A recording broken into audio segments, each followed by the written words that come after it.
What is up YouTube, it's Kingfisher745 and welcome to part 4 of the Spec Op 28 task list. In this video we're going to begin with the completion of the Micro Stinger and we're going to go up until the final research. So here we are with our initial research done, and then after we click on research completed, we'll first get the Micro Stinger and then we'll get credit for task number 16. You'll also get 1 command point. And then we can move on to the Suit Makes the Man 17 of 25. For Barbed and Dangerous, you have to use the Micro Stinger in combat. So simply equip it on your agent, and then use it once in combat.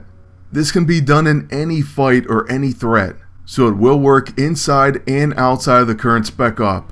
Once again, for this one I'm fighting Isosaurs in Chapter 8. Just make sure you don't finish him off before you get to use the Micro Stinger. And since Pepsi Can is up first, we're just going to go ahead and take out 1 guard, then pass. Up next, my agent can use the Stinger, and then we'll just obliterate the enemies as fast as we can. By the way, if you're ever wondering why I try to get this done right away, even when there's another wave, that's because I'm worried about my counterattacks finishing the enemies. There have been plenty of moments where I thought I had enough time to use an item or an ability, and then before I knew it, somehow the enemies were dead. Another easy solution is to remove counterattack weapons, but I love them too much. Plus, it gets annoying constantly changing your agent's gear, so I change very little unless I have to. Alright, and that task is already done. So number 17's down, and we get 1200 XP. Then moving on to task number 18. This one luckily pops up right away because I already had 2 stars of mastery in mission 2, so hopefully you've done that as well. If not, simply rerun the mission. If you're really close to 2 stars, then just aim for 3, you'll need that later anyways. But next, task 19 of 25, we have to now win 3 PvP battles. As usual, I'm going to show you the final match of the group, and hopefully it's a good match. In this case, it looks like it's against Quicksilver and Star-Lord, and their agent has the Relentless Rapier. So that's a little bit scary, I have to admit.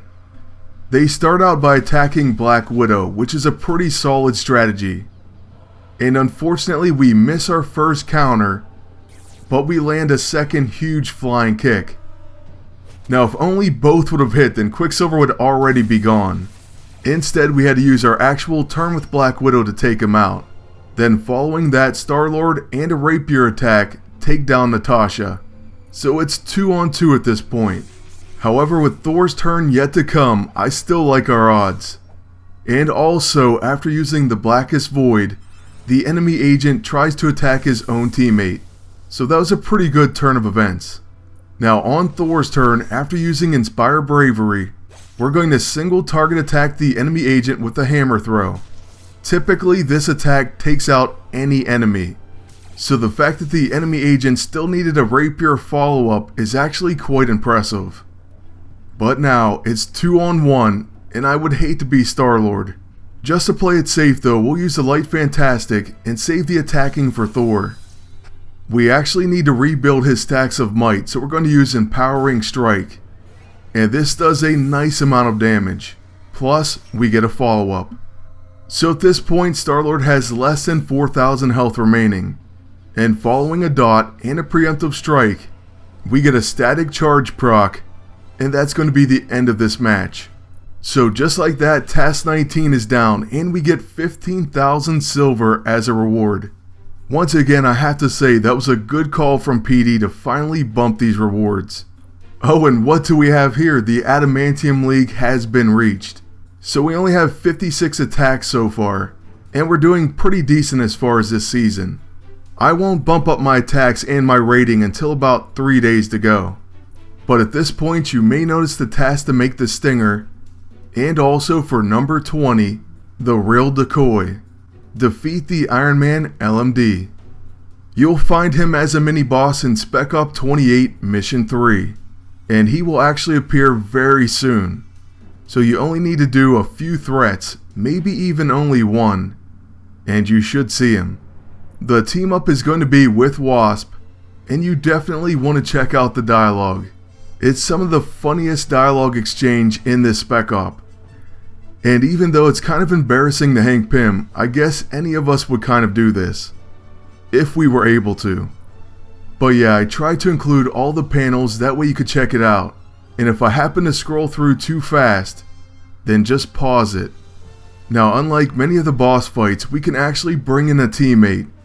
And since we're bringing in Iron Patriot, this is going to be a very easy fight.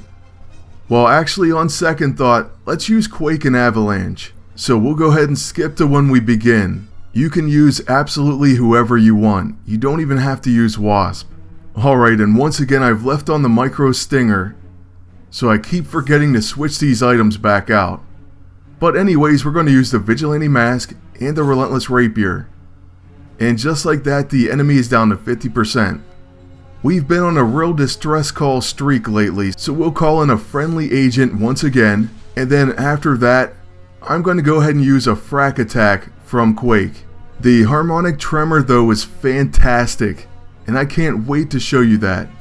I'm going to try to do a PvP video with her later, if I have time, but that video is coming very soon. Well, actually, since we are getting another attack, we will use her level 9. And then after that, we'll get a follow-up because of flanked, and Iron Man just goes away. All I can tell you about that is harmonic tremor causes odd things to happen, but following our mystery victory, we get credit for task number 20 and the blueprint for the antenna, or the antenna. Around where I'm from, we call it an antenna, but I realize that antenna is probably the correct pronunciation. But hey, everyone has their own dialect. There it is though, an actual Formican set piece.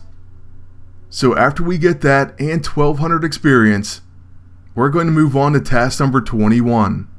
For this one, we had to recover 2 PIM tech components and create the antenna in the lab.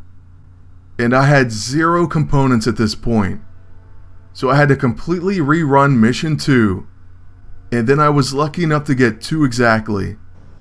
So here we are, ready to go in the lab, and once you go in there, you're going to see the other costs will be 1 day, 12 hours, 60 unstable ISO weight, and 5,000 silver.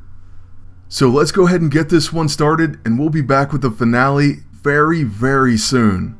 Ant-Man is so close to getting recruited, and I can't wait to unlock him and begin leveling him. As far as part 4 though, that's going to be it. So I want to thank you all for watching and ask you to please like, comment, and subscribe. Then until next time, good luck and take care.